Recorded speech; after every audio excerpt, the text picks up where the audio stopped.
Welcome to Penrose Learning, where we make understanding easy.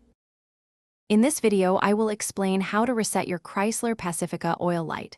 First, turn your ignition to the on position, but do not start the engine. Next, fully depress the accelerator pedal 3 times within 10 seconds. This action signals the system to reset. Finally, turn the ignition to the off position. This should complete the reset process for many Pacifica models. If the pedal method doesn't work, your Pacifica might use the Uconnect system. Start by accessing the Uconnect display. Navigate through the menus to find Vehicle Information or Oil Life. Once there, you'll see an option to reset the oil life percentage. Select this option and confirm your choice.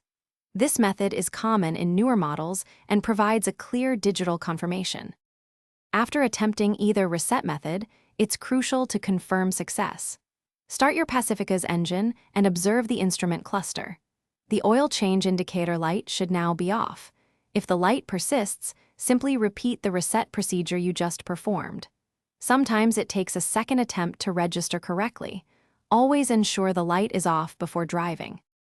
Remember, resetting the light only turns off the indicator. It doesn't change your oil.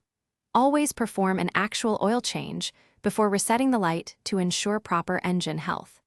Consult your Chrysler Pacifica's owner's manual for any model-specific instructions or additional details. Regular maintenance is key to keeping your vehicle running smoothly and avoiding unnecessary warning lights. Thanks for watching. If this was helpful, leave a like and consider subscribing. See you next time.